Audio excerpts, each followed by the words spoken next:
Hey VV Nation, Glenn Tompkins here, Senior Instructor here at VectorVest. Always love bringing these videos to your attention. This video is going to be an interesting one, and I'm going to give my insights. It's on MULN Automotive. The big news is that Randy Marion, which is a big car dealership, especially down here in North Carolina, has an agreement with MULN for them to sell them an EV cargo van. Now, you look at that and go, wow, that could be a big mover for the stock. Randy Marion is a big deal, again, down here in the South.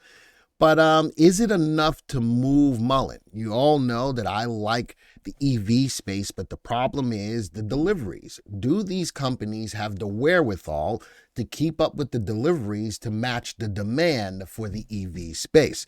So I'm going to give you some insight on it. So let's start off with the big news. The big news is that MULN and Randy Marion deliver first class one EV cargo vans to MGT Lease Company in North Carolina.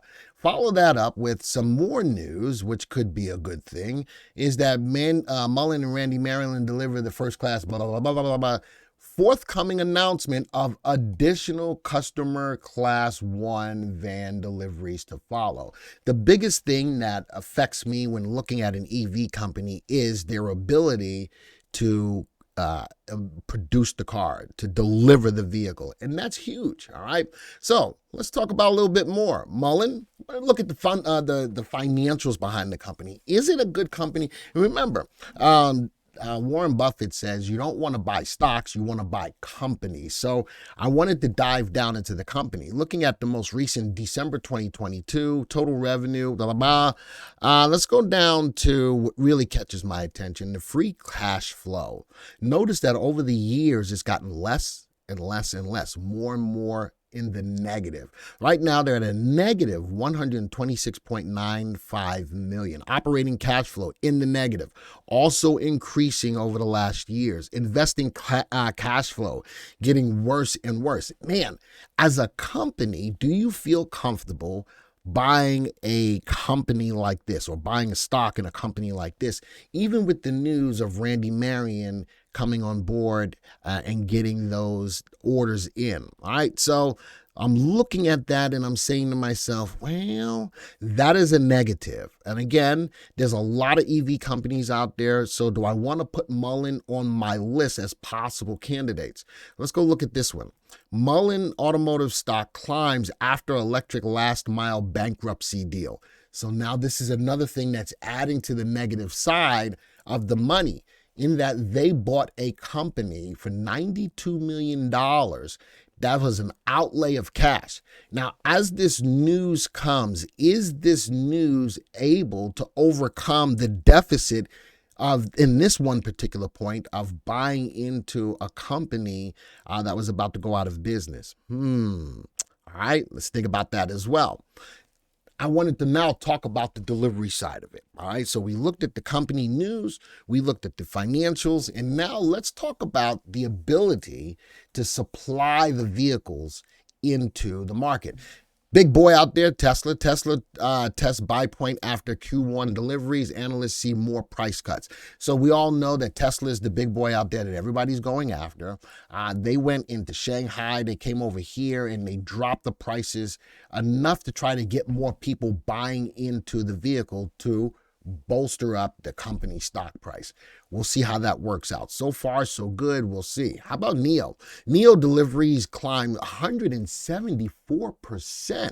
Now, that's deliveries, not manufacturing, year over year in October to 10,059 cars. Now, you look at that and you say, only 10,000 cars. But for companies that are still considered to be startups, that's a good number. That's a good delivery number from the year before. But they fell in September. What else is out there? Let's go look at Li Auto. Li Auto delivered 20,000 vehicles in March for a total of 52,000 deliveries in the first 3 months of the year. That's nearly up 66% for the first quarter. All right, what else? Another one. How many Hummer EVs did GM sell in quarter one? 485,000, which is down 24% since quarter one of 2021. So again, a lot of companies are going down the path of electric vehicles, but can they keep up with the demand? And if they cannot, that's going to hit them in a hard way as far as a company to buy.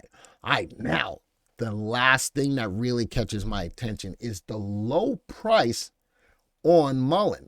Now, the NASDAQ approves a 180-day extension that was at the beginning of March for MULN Automotive to meet the $1 minimum price. $1. So a company that gets an order or a contract from Randy Marion, is that enough to, one, get them out of the doldrums of the negative assets as far as money, and get them enough momentum to meet the $1 bid price?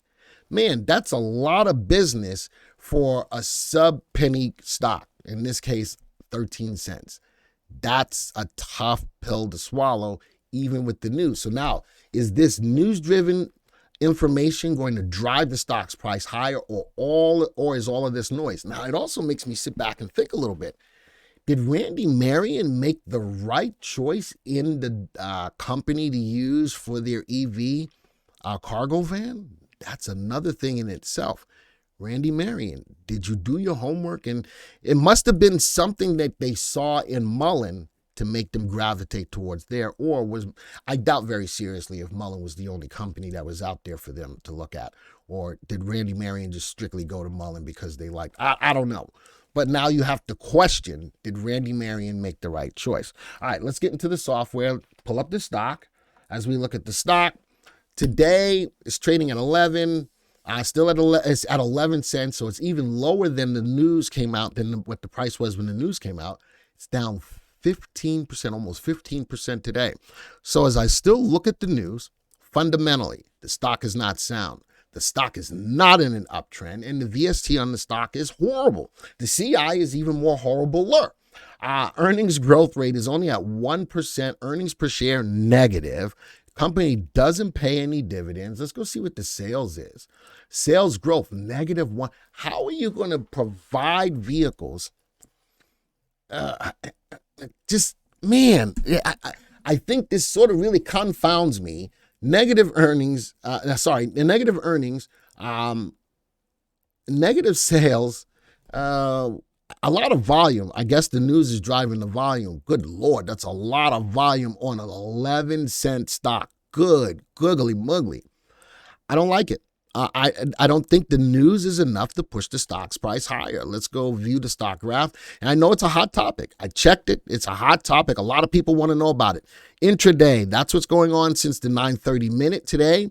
As the stock's price opened from the news that happened last week, put this on a 1-month graph. Big down day today. Still, here's the news. Boom, and then bang. Let's go to a 3-month graph. Let's go to a 6-month graph. Let's go to a 1-year graph. Now, 1 year ago, the stock's price was trading at a high price of $3.12. And right now, it's only at 11 cents. So now it also sits back and says to me a little bit, is the company being run right?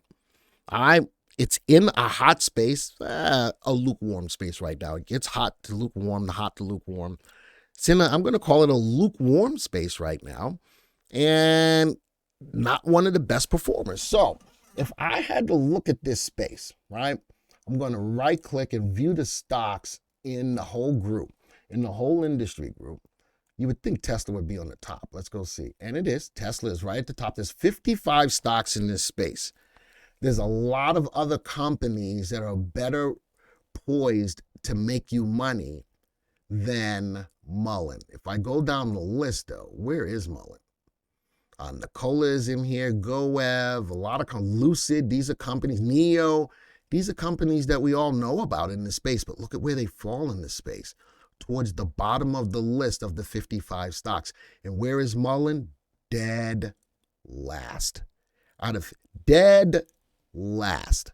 So you look at the news, a lot of people are Googling it, wanting to know, if it's a stock that you should get in because of the news. I'm going to tell you, out of 55 stocks in the space, being dead last, probably not the best place to be. Probably not the best place to be. And that's some of my insight, but the rest of it is the VectorVest analysis to give you even more insight. So with that, folks, this video is over. Take it for what it's worth. And this is one of those times where you don't let the news guide what you do. This is why you do the analysis. This is why you look at the news. This is why you analyze the stock. Folks, if you like the video, hit the like button, hit the share button to show people what we're doing here on VectorVest. And if you're not a subscriber to the channel, hit the subscribe button, hit the bell icon so that you'll be alerted to when videos like this comes out. Till the next time, folks, see ya.